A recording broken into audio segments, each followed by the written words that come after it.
अस्सलाम वालेकुम, मैं असदुल्ला खान हूं। आज बहुत ही अहम फैसले सुप्रीम कोर्ट से हुए हैं। पाकिस्तान तहरीक इंसाफ के हक में जाते हुए ये फैसले नजर आ रहे हैं।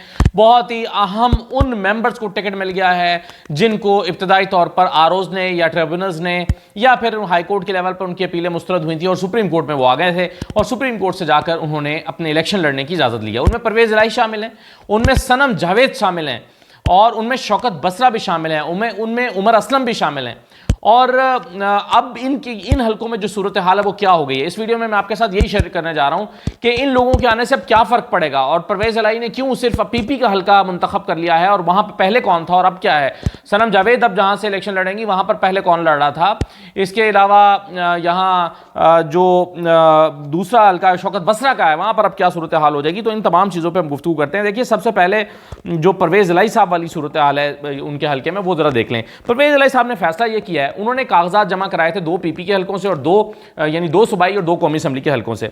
बाकी 3 हलकों से उन्होंने विड्रॉ कर लिए या ऐलान कर दिया कि वो दस्तबरदार हो रहे हैं और एक हलके से पीपी 32 सूबाई असेंबली का हलका 32 जो है सिर्फ वहां से उन्होंने इलेक्शन लड़ने का फैसला किया और उनके कागजात अब मंजूर हो गए और उनको इजाजत हो गई है।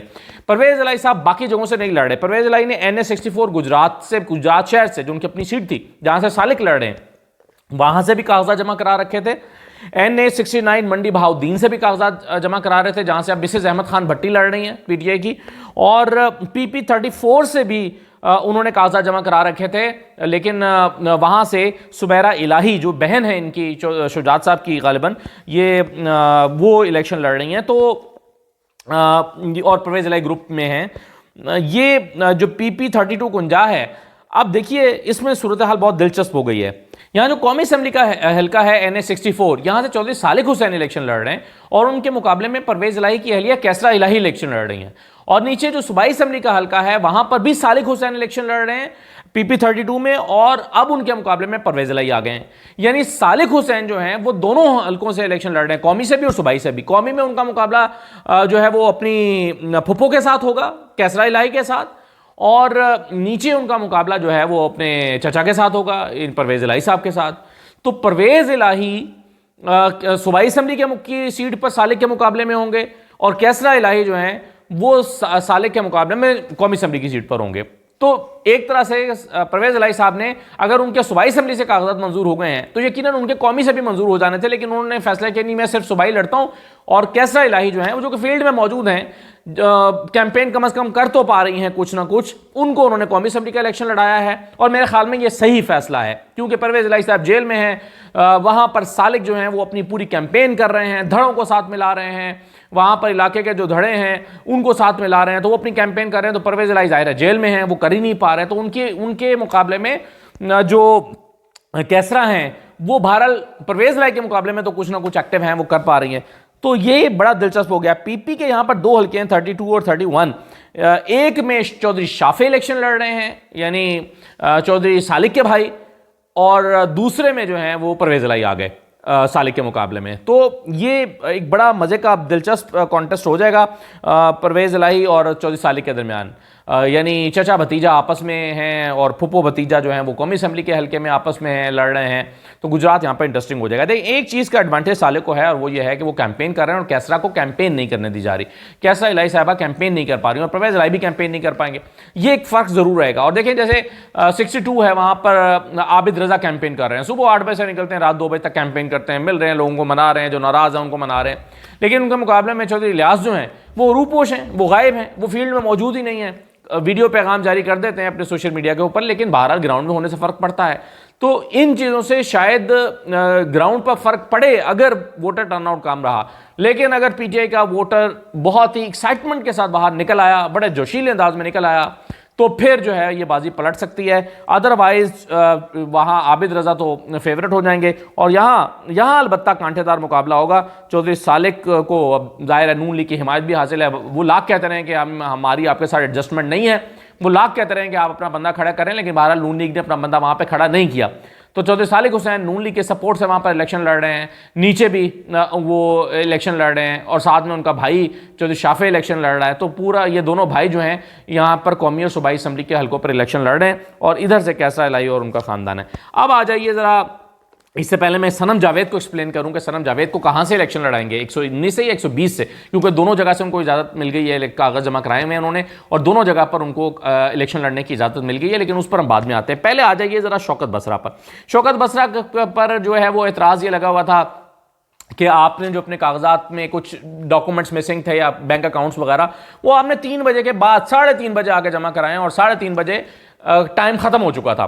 तो आज जो 3 रुकनी बेंच था जिसमें जस्टिस मुनीब अख्तर साहब जिसकी सबराई कर रहे थे, जस्टिस शाहिद वही साहब इसमें शामिल थे, तो उसमें जो है वो ये पूछा गया, सवाल हुआ कि जनाब ये कहाँ पर लिखा हुआ है कि अगर 3 बजे यानी शेड्यूल जो आपने जारी किया उसमें 3 बजे के बाद कहाँ मुकर्रर है, कहाँ आपने कहा है कि 3 बजे तक कागजात जमा हो सकते हैं, कहीं पर कहा है आपने 3 बजे का कोई वक्त दिया हुआ है? तो 3 बजे का वक्त ही नहीं दिया हुआ, 3:30 बजे आप कह रहे हैं आप कागज नहीं ले सकते, जाओ अब तुम्हारा पेपर एक्सेप्ट नहीं कर सकते। तो ये एक टेक्निकल ग्राउंड पर उनको नॉकआउट किया गया था, लेकिन अब उनको इजाजत मिल गई है। अब NA-60 वैसे तो मैंने खैर बहावल नगर अभी पूरा करना है तो उसमें मैं पूरा बहावल नगर एक्सप्लेन करूंगा, लेकिन आपके इल्म में होना चाहिए कि अभी जब 14 मई को इलेक्शन होने थे जो नहीं हुए, उसमें पूरे बहावल नगर में पूरा असर रसूख इख्तियार किया हुआ था एजाजुल हक साहब ने, और एजाजुल हक साहब की मर्जी चल रही थी कि मेरा बंदे को इधर टिकट दो, मेरे बंदे को उधर एडजस्ट करो। मैं शौकत बसरा के मुकाबले में ये एजाजुल हक उतरे हुए थे उस वक्त भी, और शौकत बसरा एजाजुल हक से उस वक्त काफ़ी परेशान थे कि जी ये मेरे बंदों को खड़ा नहीं होने दे रहे और जो मेरा तगड़ा उम्मीदवार है उसकी बजाय अपना उम्मीदवार खड़ा कर रहे हैं। तो अब यहाँ पर अब सूरत हाल ये हो गई है कि शौकत बसरा का मुकाबला जो है वो होगा नूरुल हसन तनवीर और एजाजुल हक दोनों के साथ। नूरुल हसन तनवीर जो हैं वो पिछली मरतबा नून लीग के टिकट पर ही जीते हुए हैं, 91,000 उन्होंने वोट लिया था। एजाजुल हक ने PML ज़िया मुस्लिम लीग ज़िया के प्लेटफॉर्म से लड़ा था और 72,000 वोट लिया था, और शौकत महमूद जो है उन्होंने 52,000 वोट आज़ाद हैसियत में लिया था। तो अब शौकत महमूद बसरा जो हैं ये आ गए हैं PTA के टिकट पर, एजाजुल हक अपनी ज़िया लीग से और नूरुल हसन तनवीर नून लीग के प्लेटफॉर्म से हैं। और यहाँ पर एक वाइटल ग्रुप के नाम से एक ग्रुप है वाइटल चाय वाले, तो ये एजाजुल हक को सपोर्ट करते हैं, हमेशा से इनके साथ इनका मिलकर ये काम करते हैं। तो बहरहाल ये है कि एजाजुल हक साहब और नूरुल हसन तनवीर की बजाय शौकत बसरा की पोजीशन इस हल्के में अब काफ़ी मजबूत हो गई है। शौकत बसरा ना लड़ते तो उनकी अहलिया लड़ रही थी, लेकिन बहरहाल शौकत बसरा खुद अब मैदान में मौजूद होंगे तो मेरा ख्याल है कि अब ये हल्का शौकत बसरा की तरफ हमें जाता हुआ दिखाई दे रहा है। तो इस लिहाज से ये बहुत ही इंपॉर्टेंट डेवलपमेंट है जो आज हुई है। तीसरी जो चीज़ है वो यहाँ पर सनम जावेद के हवाले से है। सनम जावेद के कागज़ 119 और 120 से मुस्तरद हुए थे और PP 150 से भी मुस्तरद हुए थे। सनम जावेद के कागज़ इसलिए मुस्तरद हुए थे कि उन्होंने जो अपना बैंक अकाउंट वहाँ पर लगाया है वो जॉइंट अकाउंट लगाया अपने वालिद के साथ। तो एतराज़ ये लगा था कि आपने अपना इनफरादी अकाउंट क्यों नहीं लगाया, जॉइंट अकाउंट क्यों लगाया है अपने वालिद का। तो ये एतराज़ उस पर लगाया गया था। तो उस पर वकील ने कहा कि जनाब वो इसलिए नहीं लगाया क्योंकि वो 8-9 महीने से जेल में है, तो जेल के अंदर होते हुए तो बैंक अकाउंट खुलवा नहीं सकती, अगर बाहर होती तो अपना अकाउंट लगा देती। तो बहरहाल अदालत ने यह करार दिया है कि जॉइंट अकाउंट भी लगाया जा सकता है, उसमें कोई हर्ज नहीं है। तो सनम जावेद को इस बुनियाद पर कागज़ मुस्तरद किए गए थे कि जॉइंट अकाउंट नहीं है, सॉरी इंडिविजुअल अकाउंट नहीं है, जॉइंट अकाउंट क्यों है। तो बहरहाल अदालत ने उनको लड़ने की इजाजत दे दी। अब सवाल ये पैदा होता है कि उन्होंने NA 119 से भी कागज जमा कराए हैं जहां पर मरियम नवाज लड़ रही हैं, और 120 से भी कागज जमा कराए हैं जहां अयाज सादिक लड़ रहे हैं। अब पार्टी क्या फैसला करती है, क्या सनम जावेद को 119 से लड़ाती है या 120 से लड़ाती है या दोनों से लड़ाती है? क्योंकि 119 में शहजाद फारूक लड़ रहे हैं जो इबाद फारूक के भाई हैं, और उनके भतीजे अम्मार फारूक की आप जानते हैं कि इसी पूरे सानहे में उनका इंतकाल हुआ था। तो बहुत उनके लिए बहुत से लोग रोए भी थे, उनके लिए घर बैठकर भी रोए थे उस बच्चे को देखकर। तो उनके न सिर्फ उनके साथ सेंटिमेंट बहुत अच्छे हैं इस हवाले से, और दूसरा उनकी जो है वो कैंपेन भी बहुत अच्छी हुई है और वो अपनी कैंपेन को काफ़ी आगे लेकर गए हैं शहजाद फारूक। अब ये पार्टी के लिए आसान नहीं है कि शहजाद फारूक को कहें कि आप रहने दें और सनम को आप मरियम के मुकाबले में लड़ा रहे हैं, लेकिन फिर भी पार्टी ये देखेगी कि अगर सनम ज़्यादा बेहतर मुकाबला कर सकती हैं मरियम नवाज़ का, क्योंकि अगर सनम मरियम नवाज़ के मुकाबले में आती हैं तो सनम ये मुकाबला आसानी से जीत जाएंगी। मरियम नवाज़ के लिए बहुत ही मुश्किल हो जाएगा। तो ऐन मुमकिन है कि सनम को यहीं से लड़ाने का फैसला करें, और यह भी मुमकिन है कि सनम को अयाज सादिक के हल्के में ले जाएं 120 में। वो देहाती हल्का है, वहाँ से हमजा नामी एक नौजवान शायद लड़ रहे हैं अगरचे उनके तो के अवान उनके का गांव देहात वहाँ पर वो हैं और उनके कुछ वोट बैंक उनका है, लेकिन अब मुझे नहीं मालूम कि वहाँ पर कैंपेन वो कितनी अच्छी कर पा रहे हैं नहीं, मैं पूरी रिसेंट अभी नहीं ले सका वहाँ से अपडेट। लेकिन ये ऑप्शन भी मौजूद है कि अयाज सादिक के मुकाबले में सनम जावेद को लड़ा दें। अयाज सादिक पहले ही वहाँ पर कमज़ोर हैं क्योंकि उनका हल्का नहीं है, हल्का तो सनम का भी नहीं है, हल्का तो सनम का कोई भी नहीं है, लेकिन सनम जावेद बहरहाल अब पीटीआई की एक फेमस उम्मीदवार बन चुकी हुई हैं। तो अगर वो वहां से उतरती हैं, यानी सनम जिस हल्के से उतरेंगी इन दोनों में से वो हल्का वो जीत लेंगी, इस बात का इम्कान ज्यादा है। तो अब देखना यह है कि पीटीआई इनको मरियम नवाज के मुकाबले में उतारती है मैदान में, या इनको यहाँ अयाज सादिक साहब के मुकाबले में उतारती है, या दोनों से उतारती है।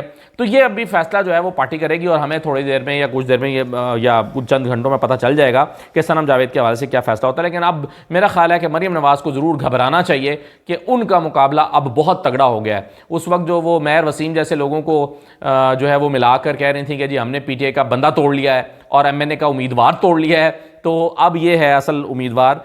तोड़ा तो उस वक्त भी नहीं था, वो उस वक्त भी फेक न्यूज़ थी, पर लेकिन बहरहाल अब एक मुकाबला जो है वो बहुत सख्त हो गया है। अच्छा, एक और उम्मीदवार थे उमर असलम पीटीआई के, और इनका जो है इनके भी कागजात मुस्तरद हुए थे और इनका था कि जी ये मफरूर हैं। तो आज सवाल उठाया जस्टिस मंसूर अली शाह साहब ने, और ये बेंच था जस्टिस मंसूर अली शाह, जमाल खान मंदुखेल और जस्टिस अतर मिनल्ला। उन्होंने सवाल उठाया कि कानून दिखा दें जहां लिखा है कि मफरूर शख्स इलेक्शन नहीं लड़ सकता। उन्होंने कहा कि ये फैसला इलेक्शन कमीशन ने नहीं, अदालतों ने करना है, तो कानून दिखा दें। कानून दिखाया नहीं जा सका कि फैसला के मफरूर शख्स इलेक्शन नहीं लड़ सकता। तो बहरहाल उमर असलम को भी इलेक्शन लड़ने की इजाज़त दे दी गई है और उमर असलम साहब के आने से भी ये हल्का जो है वो और तगड़ा हो जाएगा।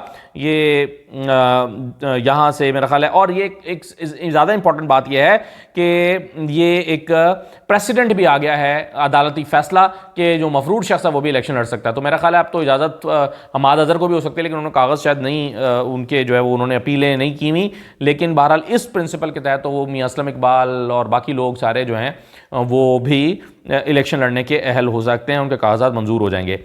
आखिर में मैं एक जुमला बिलावल साहब का आपके सामने रखना चाहता हूं। वो कह रहे हैं कि इक़्तिदार मिला तो सबसे पहले सियासी कैदियों को रिहा करने का हुक्म दूंगा। कल शहबाज शरीफ साहब ने भी ये बात की थी, उन्होंने कहा था कि मेरे ज़माने में कोई सियासी कैदी नहीं था, कोई पॉलिटिकल प्रिजनर नहीं था, और हम आएंगे तो, यानी वो इशारा दे रहे थे कि हम आएंगे तो कोई सियासी कैदी नहीं होगा। ये बात क्यों कर रहे हैं बिलावल साहब और शहबाज शरीफ? वो इसलिए कर रहे हैं कि वो पीटीआई के कारकुनों को पैगाम देना चाहते हैं कि अगर तुम अपने लोगों की रिहाई चाहते हो, अपने सियासी कैदियों की रिहाई चाहते हो, इमरान खान की, मियां महमूद रशीद की, यास्मीन राशिद की, या वो तमाम लोग, आलिया हमजा की, या वो तमाम लोग जो पकड़े हुए हैं, अगर उनकी रिहाई चाहती हो तो हमें वोट दो। बिलावल कहते हैं अगर रिहाई चाहते हो तो हमें वोट दो। शहबाज शरीफ कह रहे हैं अगर इनकी रिहाई चाहते हो तो हमें वोट दो, क्योंकि हम पॉलिटिकल प्रिजनर नहीं रखते।